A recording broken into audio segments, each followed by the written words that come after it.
Hello everyone, this is Shivani Singh. Today I will discuss chapter 1 in civics, that is power sharing. This chapter we are going to study with the help of some examples. We will be taking examples of Belgium and Sri Lanka. Now let's start. Belgium, it is in Europe and the capital is city of Brussels. Here 59% of the population is Dutch speaking. They live in North Belgium. That area is known as Flemish area. 40% of the population is French speaking. They live in South Belgium and that area is known as Wallonia. These are some important points. And rest of 1% population speaks German. In capital city, that is city of Brussels, 80% is French speaking and 20% is Dutch speaking population. Country is Dutch speaking but the majority is French speaking. So we have seen one thing here, that in the country as a whole people are Dutch speaking, but in the capital as a whole they are French speaking. Now what are the reasons of tensions in Belgium?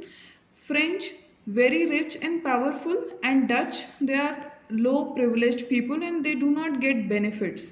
So we can say that French are very rich and very powerful. That means they are getting much and more privilege. So they must be the people who will be getting much and more power to form their government. Dutch majority in country, minority in capital city, as I have already told you.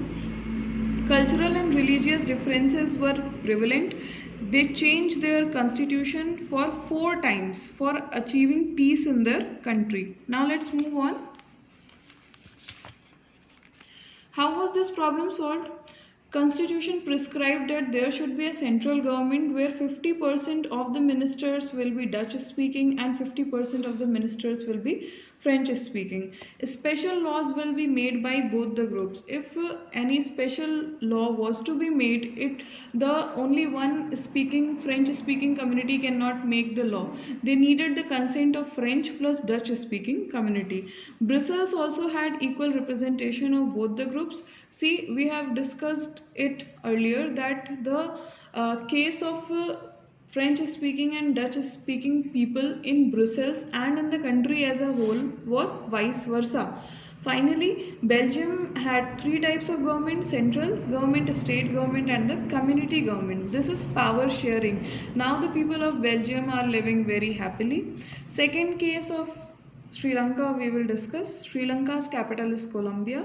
Here 74% of the people are Sinhalese. They speak Sinhala language and these people are mainly Buddhist. They follow Buddhism.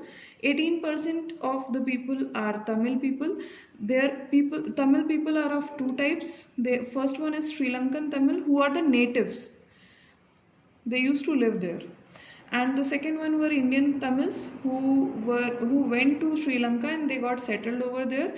These are Hindus also and Muslims also. And 7% are Christians here and they speak both the languages, Sinhalese as well as Tamil. Now let's see what are the problems faced by the Sri Lankan people. See, 1956. In the year 1956, an act was passed by the government which made Sinhala the official language. Sinhalese were supported. They got jobs, admissions at the very first time, and the Tamils were lagging behind. Government shall protect and foster Buddhism. One more thing they prescribed in their constitution, that Buddhism should be supported. Foster means encouraged. What happened to the Tamils? Now all the things we see are in the support of Sinhalese people. What impact did this act and did this prescription in the constitution gave on the Tamils? First of all, they feel alienated. A feeling of alienation developed. No one supports them. They thought that only Sinhalese are getting the privilege. No one cared for their culture and language and no equality was there. They lost their confidence in the governing government. What were the consequences? Strikes were there for equality. Their demand was denied by the community government that was supporting Sinhalese. Tamils wanted a separate country. Civil war was started. What is civil war? Civil war, it is a type of war which is within one's own country between the communities. Thousands of people died. The war was between Tamils and Sinhalese. terrible setback was there to the Sri Lanka. See, these people were not supporting the concept of power sharing. If they have supported this type of concept, they will be living happily like Belgium. There should be power sharing in Sri Lanka too, like we have seen in the case of Belgium. What are the benefits of power sharing? By seeing these 3 pages, you can understand very easily that power sharing is very essential. So, what are the benefits? It reduces conflicts between social groups and ensures stability. See, if the demands of people are fulfilled, they would not fight. So it can only be achieved by power sharing. It is the spirit of democracy. In India, power is shared at a very high pace. Type of power sharing. Horizontal division of power sharing is there. You are very much aware of this: executive, judiciary and legislature. Vertical division. This is also known as federal division of power, state and central government, that you also see. Community government. Community government on the basis of language, as we have seen in the case of Belgium. Power sharing can also be seen in the political groups. For example, BJP with alliance of a local party can form government.